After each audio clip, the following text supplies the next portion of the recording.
Legal, já estamos ao vivo aqui no Facebook. Daqui mais ou menos 1 minuto e alguns segundinhos a gente começa. Ok.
Alô, alô, boa tarde a todos. Feliz Dia dos Psicólogos e das Psicólogas, desde já para você que é psicólogo formado, para você que está se formando, está em formação na psicologia. Gente, é o nosso dia. Feliz Dia do Psicólogo, da Psicóloga. Hoje estamos comemorando 58 anos da profissão no Brasil. Enfim, a gente acaba, né, sabendo um pouquinho da história dessa data, né, quando a gente vai se formando, mas vale dizer, né, que é comemorado hoje, no dia 27, porque lá em 62, quando o João Goulart era presidente, ele que assinou a lei que regulamenta a nossa profissão. Então é por isso que, né, que a gente comemora nacionalmente aqui no Brasil no dia 27. E estão sendo completados hoje 58 anos da regulamentação da nossa profissão. Pessoal, no dia de hoje, a gente tem um convidado aqui para falar na Semana da Psicologia. Era uma apresentação que ia ser realizada ontem à noite, mas eu tive uns probleminhas aqui com o streaming, com a plataforma. Me desculpei com o convidado que prontamente aceitou remarcar, desde já agradeço, né, novamente aqui a disponibilidade dele. Então vamos chamar aqui para falar hoje o psicanalista Eduardo Santos, que está se graduando, está se formando também em psicologia, coincidentemente onde eu me formei, na FMU, aqui de São Paulo.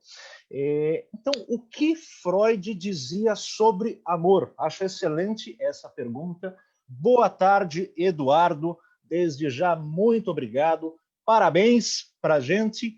E estarei atento aqui, acompanhando no Facebook. Pessoal, fiquem à vontade para participar, para perguntar, interagir. Esse conteúdo depois vai ficar disponível também. Boa tarde, Eduardo. Brigadão. Agora é contigo. Boa tarde, Caio. Feliz Dia do Psicólogo para você também. Bom, realmente, né? O que Freud dizia sobre o amor é uma pergunta bem interessante. Bom, vou começar me apresentando, né? Eu sou Eduardo Santos, sou psicanalista, estou aí no 10º período de psicologia, né? Na FMU, estou acabando, esse ano me formo, né? Bom, e eu tenho alguns projetos, eu vou falar mais no final dessa conversa, eu vou falar de algumas coisas, né, que eu faço, para vocês, bom, acompanharem nas redes também, mas no final da nossa conversa eu passo as informações, Instagram, vocês podem deixar comentários lá, né, tem vídeos, tem postagens. Bom, amor. Amor é um tema bastante caro ao Freud, Né? Inclusive, ele tem um conjunto de textos, né, que se chama Contribuições para uma Psicologia do Amor, né? São 3 textos em que ele vai falar. O primeiro chama-se Um Tipo Especial de Escolha de Objeto Feito pelos Homens. O segundo é sobre a feminilidade e o terceiro sobre o tabu da virgindade, né? São 3 textos onde o Freud vai falar das relações amorosas humanas, né? Principalmente nesse primeiro texto, que é onde eu vou me centrar, né, do assunto de hoje, que é o que Freud dizia sobre o amor. Tá?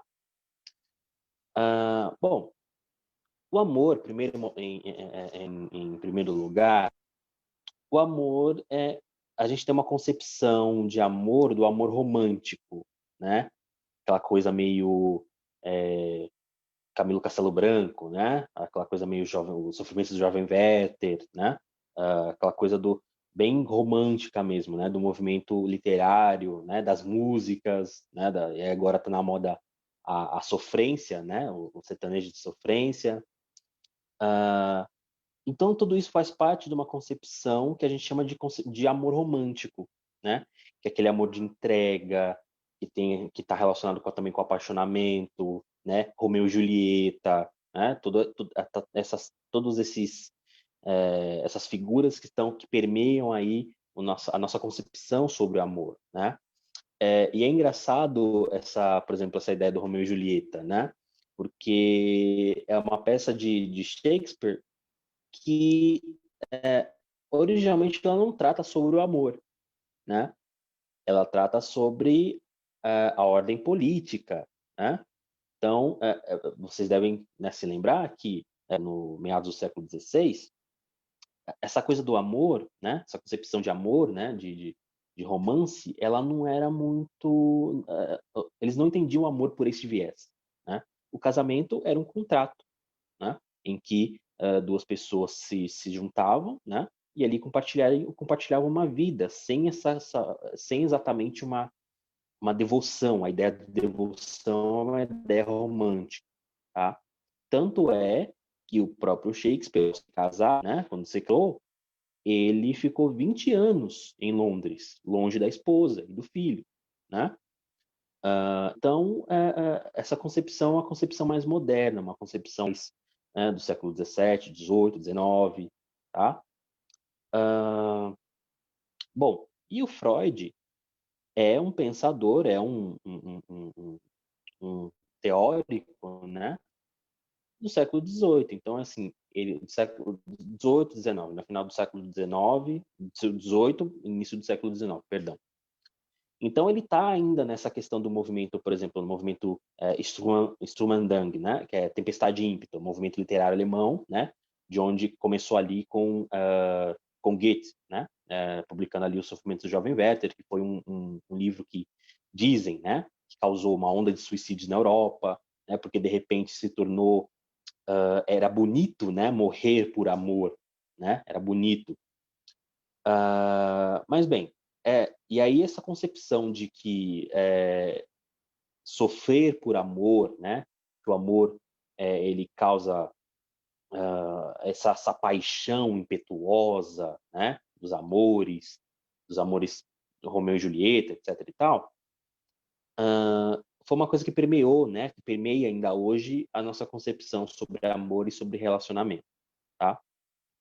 Então, Freud, nesse primeiro ensaio, né, um tipo especial de escolha de objeto feita pelos homens, ele vai se centrar no seguinte, no que exatamente, e aí ele se centra mais na questão do homem, né, do sexo masculino, em que exatamente, quais os critérios, né, que o homem faz uma escolha amorosa.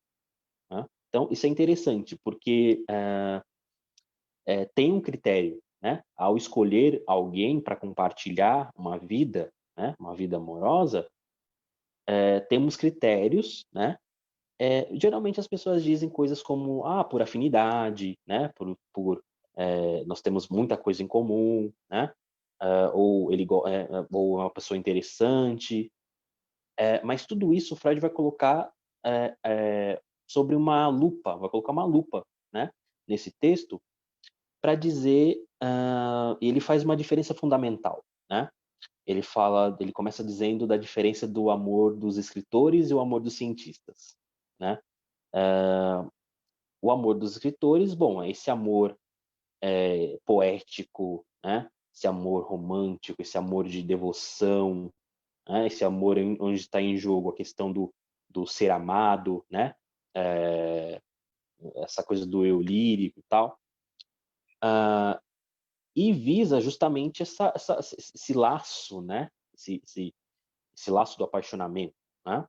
Essa idealização, né? Um ser amado idealizado, né? Uma concepção idealizada de um ser amado.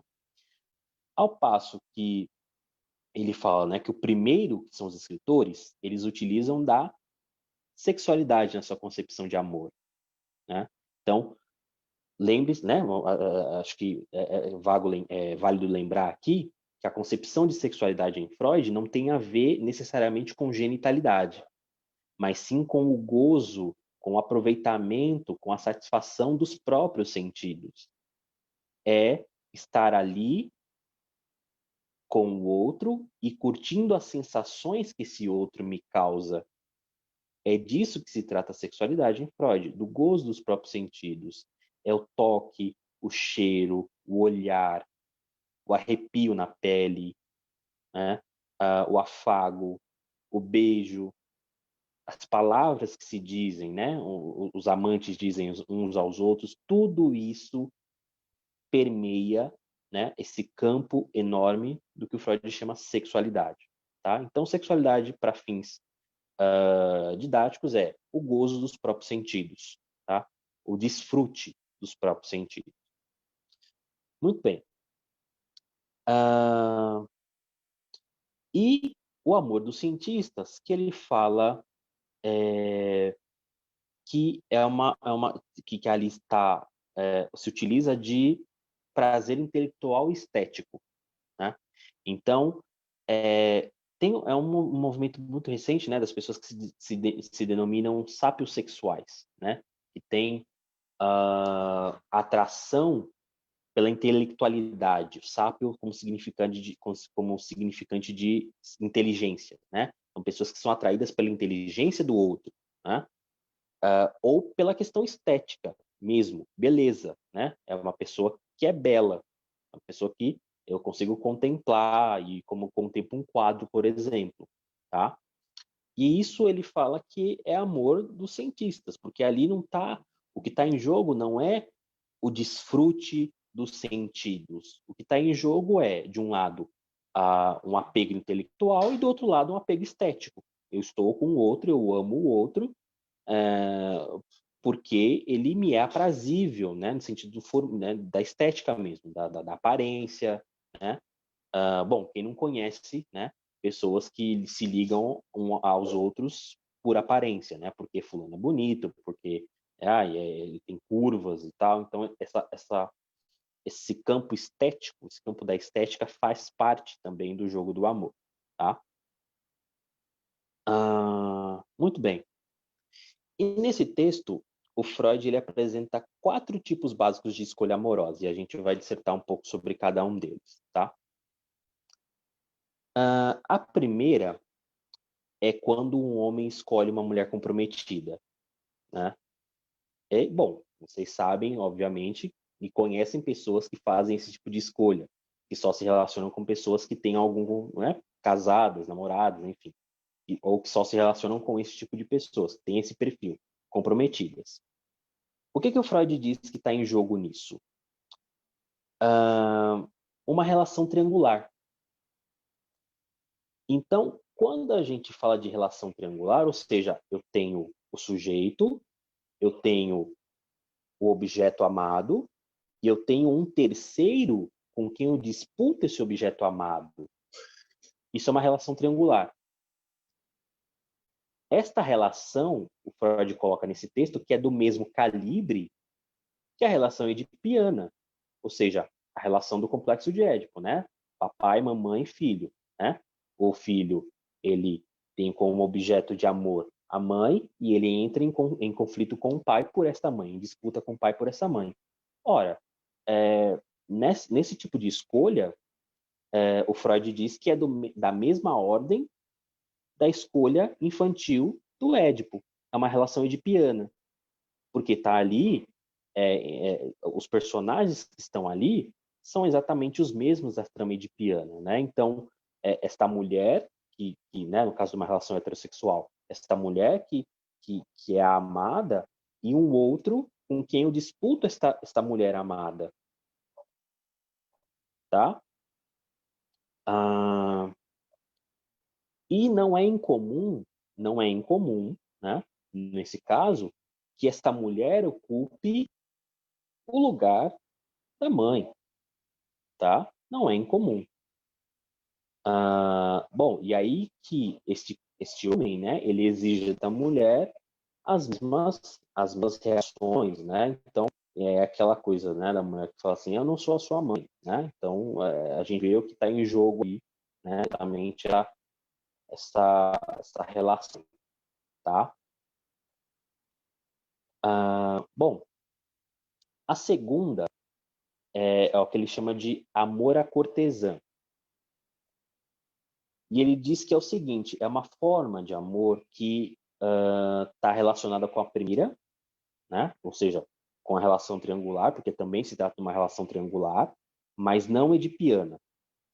Esta relação, esse amor à cortesã é o seguinte, ele é muito típico, e as mulheres que têm filhos vão poder dizer um pouco disso, que quando o homem, né, ele meio que ele beatifica a esposa, né? Então, no momento que ela se torna mãe, né? E assim, ele não consegue ter mais vínculo de erotismo com essa esposa, não tem mais uma relação erótica ali, né? Fica quase como se depois que a mulher vira mãe, ela vira santa, né? Então, esses impulsos eróticos, eles são dirigidos a uma outra pessoa, né? Uma amante ou uma prostituta, enfim, quer que seja, né? Ele arruma uma outra pessoa para estar na relação, para receber esses impulsos eróticos que são tidos na concepção deste homem como impuros. É aquela coisa assim, não, imagina, eu vou fazer isso com a minha mulher? Não, ela é mãe dos meus filhos, imagina. Então, aí, ele se justifica com isso, procurando uma amante, um terceiro, uma relação triangular, mais uma vez. Mas, assim, esta outra que está nesse lugar, ela está no lugar de refúgio, né? Daquela que que pode ser objetificada, tá? O que está em jogo ali não é um sujeito, não é uma outra mulher com seu desejo, não. Ela está ali para satisfazer as minhas vontades. Ela é um objeto, tá? Então, ela pode ser vítima, sim, dessas minhas tendências, né, eróticas impuras, tá? Então, você que me ouve, né, que está nesse lugar, cuidado, porque você não está sendo levado em consideração, tá? Você está sendo levado em consideração enquanto objeto, não enquanto sujeito, né? A outra forma, a terceira forma, é a forma que ele chama de amor mal, né? Que é a forma que ele diz o seguinte, na qual a mulher ela aparece como objeto amoroso de maior valor, ou seja, eu vou investir nesta mulher e nesta mulher apenas, não vou precisar de outros, então não se trata de uma relação triangular, né?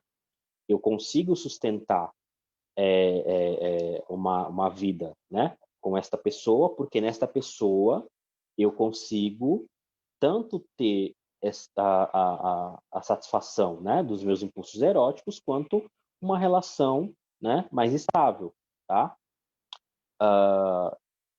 E aí o Freud fala que é o seguinte, ele consegue se relacionar, né, apenas com esse objeto amoroso de maior valor, né, tanto porque ele concebe essa pessoa na sua integridade, na inteireza, não é um objeto parcial, como nas outras duas, né? Aqui eu concebo a pessoa por inteiro. Eu consigo considerar o outro como radicalmente outro, tá? com os seus desejos, né? E a relação que se estabelece ali, nessa relação normal, nesse amor normal, é a relação de fidelidade, né? Ou seja, eu não preciso colocar outros no meu relacionamento porque esta pessoa me basta, tá? Só que o Freud diz o seguinte: para se manter esse tipo de relação, é necessário um gasto muito grande de energia, tá?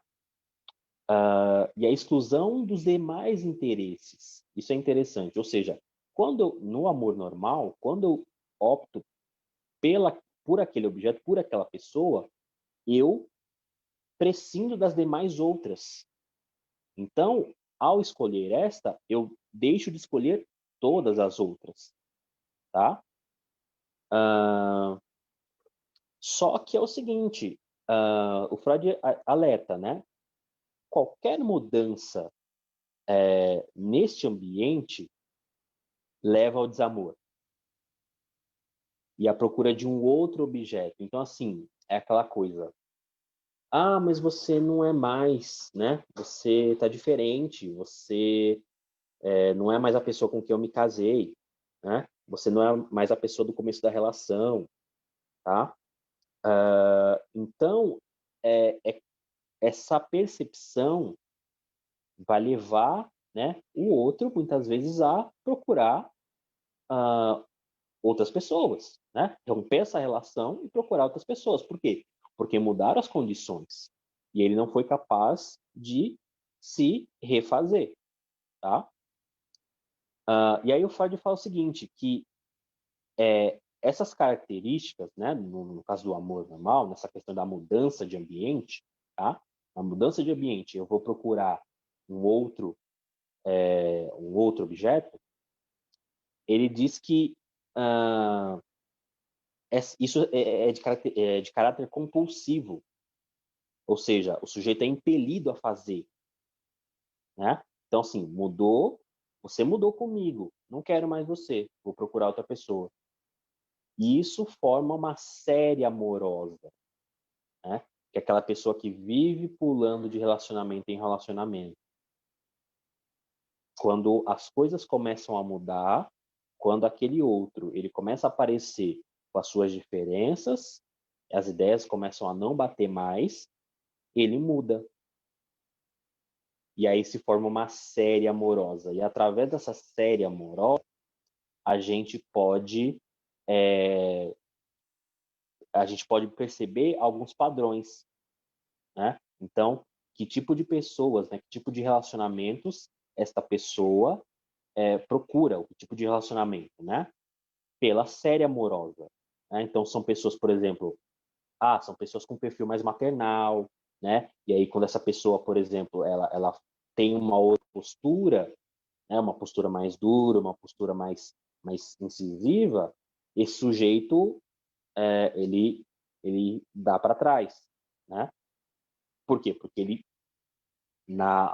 o que ele procura é o amor maternal. E todas as relações que ele estabelecer vão ser baseadas nesse critério. Pessoas, né, mulheres, enfim, seja lá o que for, que tenham esse perfil maternal, tá? E assim se forma a série amorosa, né? Então a pessoa que fala assim, eu tenho um dedo podre para relacionamento,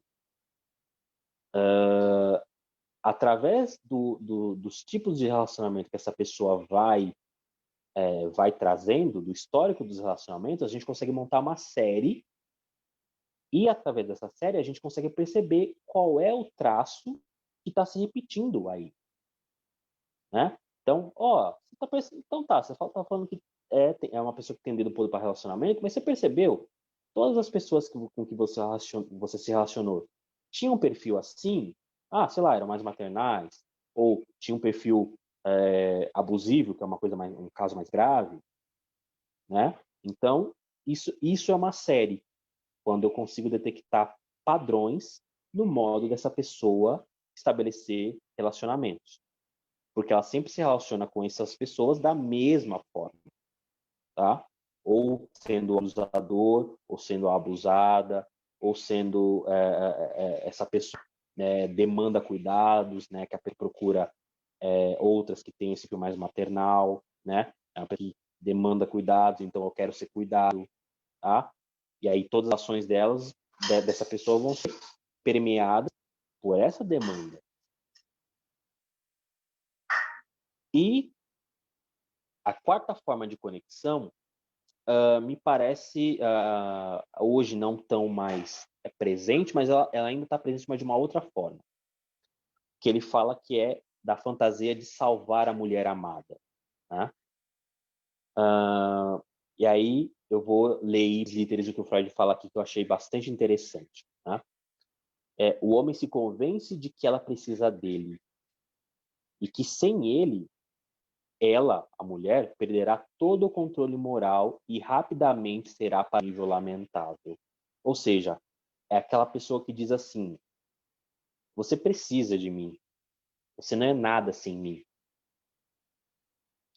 Nesta fala está subjaz um narcisismo muito grande. Porque, assim, eu sou tudo que você precisa para ser feliz. Você não precisa de mais nada. Tem eu na sua vida, você não precisa de mais nada. Então, são sujeitos que geralmente, né? Então, essa ideia de salvar a mulher, né? Então, assim, eu te tirei da lama, né? Você não era nada quando você me conheceu, olha onde você está agora, né?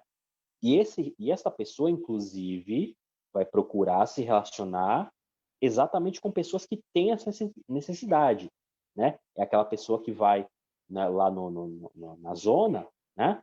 E vai escolher uma prostituta para tirar dessa vida, né? E aí ele sempre faz na série amorosa, né? Você vai ver que ele sempre faz isso, tá? Porque ele tem essa ideia de ser o salvador, né? De eu sou uma pessoa completa, cheia, né? E eu posso te dar uma vida melhor, né? E tem um outro lado disso, que é justamente o ponto mais perigoso, onde se constitui um possível relacionamento abusivo, né? Onde o outro ele se coloca como único objeto da satisfação, né? Do companheiro, e ele não permite absolutamente que outra pessoa, né? Ocupe este lugar. A simples possibilidade imaginária, né? Num caso de ciúme, por exemplo, né? A simples possibilidade de cogitar que um outro possa ocupar esse lugar já fere o narcisismo do sujeito. Inferindo esse narcisismo, porque o narcisismo é como se fosse um balão inflado, né? E qualquer agulha, qualquer objeto pontiagudo que você deixe perto desse balão é capaz de furá-lo, tá? E tendo esse risco de ter exposto, né, a fragilidade do narcisismo e, consequentemente, a fragilidade do eu, esse sujeito vai agir, inclusive, de violência, tá? Então, assim, aqueles casos que a gente vê cotidianamente, né, de pessoas que, como assim, né, o companheiro não aceitou o término da relação, foi lá e matou a esposa, né, a ex-companheira. O que está implícito nisso? Como assim você consegue viver sem mim? Como assim você ousa desejar outra pessoa? Como assim eu não sou tudo para você? Se você não ficar comigo, você não vai ficar com mais ninguém. Entende? Então, nesses atos, nessas falas, tá implícito o quê? Um eu muito frágil que se faz objeto do outro, tá? Então, ao contrário daqui, né? Aqui é a pessoa do que a gente estava discutindo até agora, né? O amor, a relação triangular, o amor cortesã, né? O amor a cortesã, o amor normal, e essa ideia de a fantasia de salvar a mulher amada, está uma escolha objetal. O sujeito escolhe um objeto. Na questão do narcísica, o sujeito se faz objeto para o outro, tá? Então, são fenômenos que acontecem nos relacionamentos e a gente precisa tomar bastante cuidado para não estar levando o gato por lebre, né? Porque esse perfil, principalmente esse último perfil, né, do narcísico, a princípio é uma pessoa muito atraente, né, muito cativante, é a pessoa que geralmente vai fazer, né, o que você quer, o que você gosta. Por quê? Porque este eu, ele é muito moldável, né? Como uma massa de modelar mesmo. Então ele vai se moldando, né, ao outro, a fim de se fazer objeto para ele. Então, assim, vai chegar um tempo que, assim, para que você vai sair com seus amigos? Eu sou o seu melhor amigo, entende? E aí começa, né? Mas por que você vai com essa roupa? Não use essa roupa, não saia com essas pessoas, não faça isso, não faça aquilo, tá? Porque a expressão de uma alteridade, ou seja, a expressão do outro enquanto desejante diferente dele, denuncia que eu não sou tudo que essa pessoa precisava. Eu não preencho a falta dela. E isso, para a pessoa narcísica, é insuportável, tá? E, para a gente finalizar, tem algumas ideias, né? Mas o Lacan, mas eu acho bastante interessante. O Lacan ele é muito famoso por falar sobre amor também, né? Ele tem umas palavras bastante peculiares e bastante polêmicas sobre o amor, né? E o Lacan diz o seguinte: é o seguinte, galera, não há relação sexual, né? O que ele quis dizer com isso, com essa frase tão emblemática, né? Não há uma possibilidade de completamento. Então, a ideia, por exemplo, da música do Fábio Júnior, né? A metade da laranja, alma gêmea, corpo, alma e coração, não tem, isso é imaginário, né? Por quê? Porque o que está em jogo ali não são duas metades, mas dois sujeitos, duas pessoas com subjetividade própria e diferente uns dos outros, ou pelo menos espera-se que sim, né? Então, o que isso se resume no seguinte: dois não fazem um, né? Ou seja, são duas eteridades, né? Duas pessoas diferentes não fazem um corpo, né? Um corpo só, né? Ou como, né? Uma carne, né? Mas só a nível da fantasia, a nível imaginário. Esse completamento, essa ânsia de completamento, achei metade laranja, não sei o quê, totalmente fantasmático, é totalmente do campo da fantasia, né? Porque em algum momento o outro vai aparecer com seus próprios desejos, com suas próprias demandas, e que esses desejos e demandas não vão ter complementaridade, né? Porque a ideia da metade laranja é o outro tem o que falta em mim. Só que não é bem assim, porque o outro também é faltante, no outro também falta. Então, não é como um quebra-cabeça que se monta, tá? Então, daí, né, essa frase tão emblemática, né, de que não há relação sexual, ou seja, não há completamento, tá? E outra coisa, né, que aí ele fala do que se trata esse par, né? Quando a gente forma um par, do que se trata? O que está em jogo ali, né? Bom, está em jogo essas relações que a gente diz, né? Essas relações que a gente colocou aqui do amor, segundo Freud, né? Está em jogo essa fantasia de completamento, né? Essa ideia de que o outro vai me completar, no outro eu vou achar o que falta em mim, né? E está em jogo também a impossibilidade, tá? De completamento, porque uma hora eu vou perceber que o outro também falta. O outro também é faltante. O outro não tem tudo que eu quero, ou tudo que eu preciso. Só que aí a gente já está envolvido.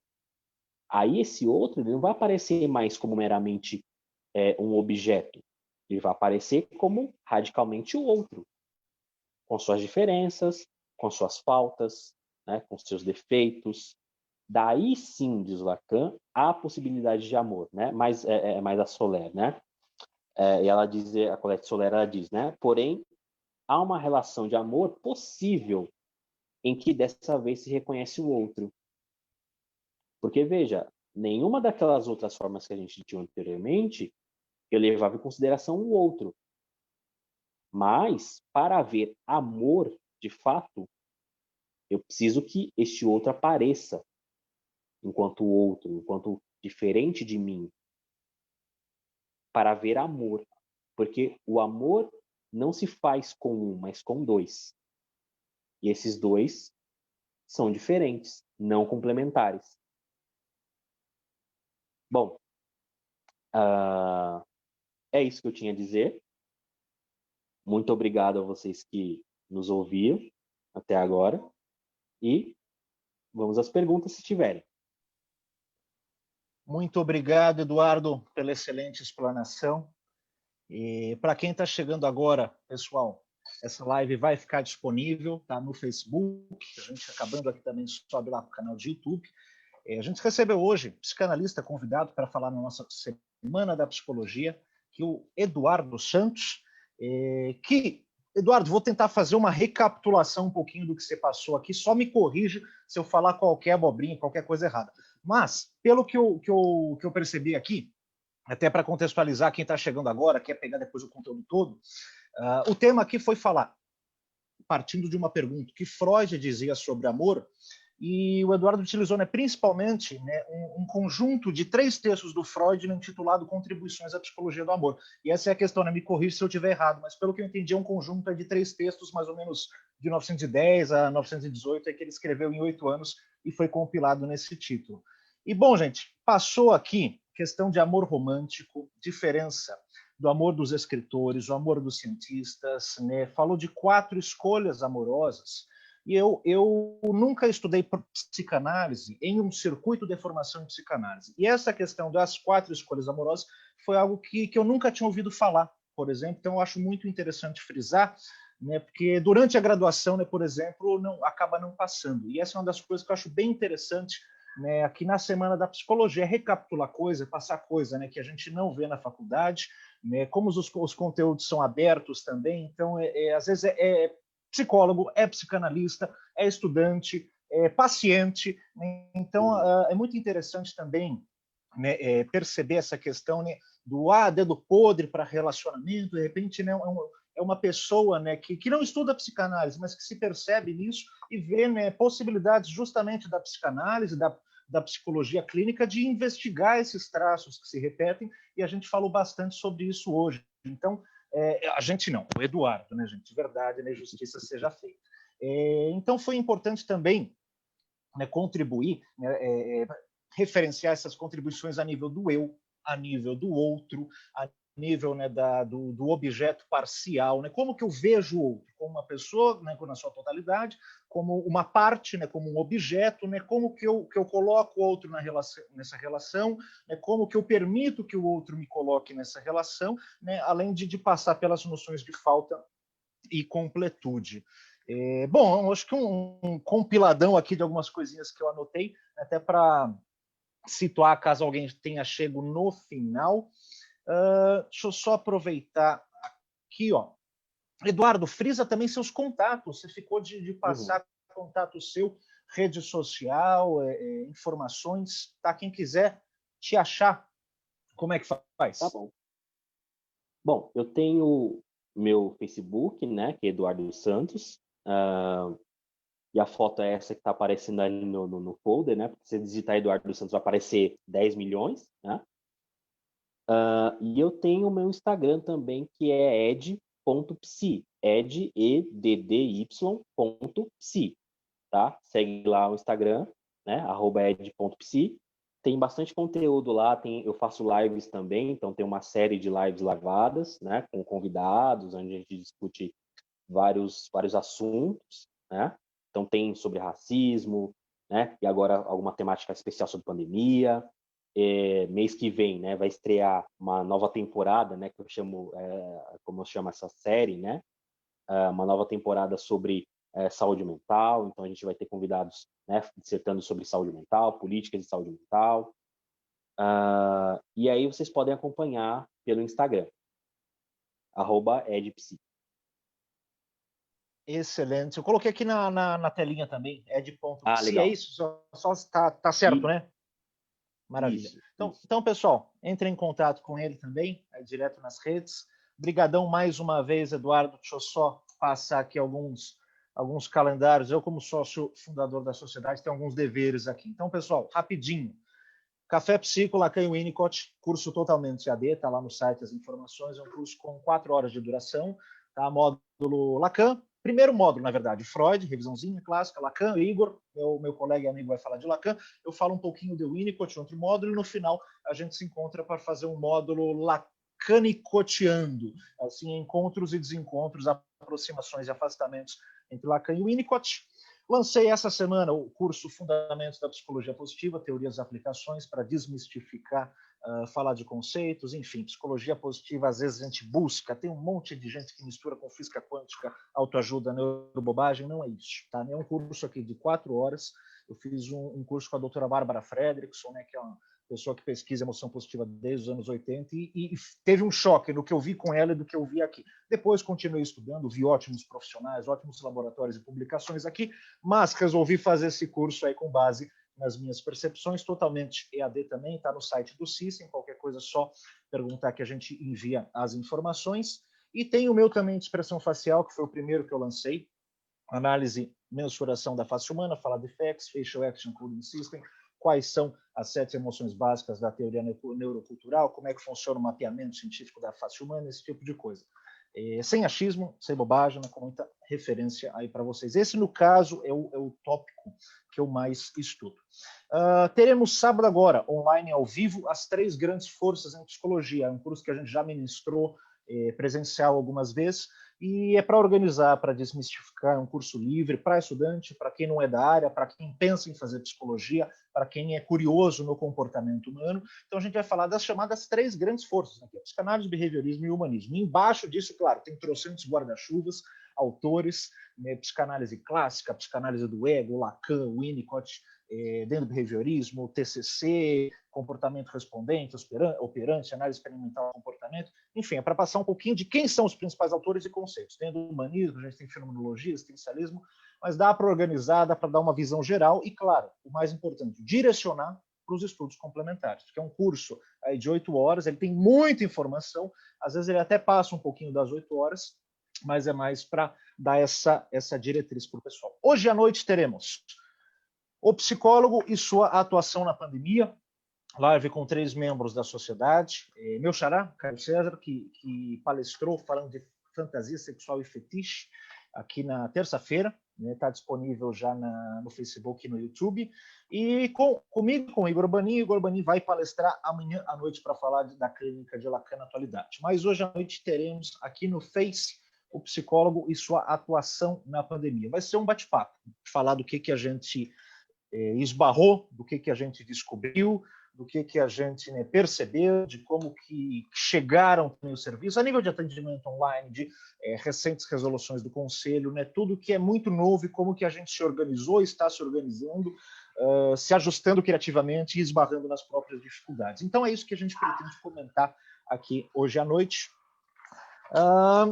Contatinhos da sociedade, naturalmente, estamos nas principais redes sociais, tem o blog com conteúdos ali quase semanais, textos abertos, ou voltados a pares da saúde mental, ou voltados à comunidade. Quando devo procurar um psicólogo? Será que preciso? O que são afetos, emoções, esse tipo de coisa voltado à comunidade. E para profissionais da saúde, como funciona a avaliação bariátrica, como funciona o cadastro para atendimento online, como funciona a avaliação para porte e posse de arma. Então o blog ele tem essas 2 vertentes, e nas redes sociais conteúdos aí diários sobre psicologia e saúde mental.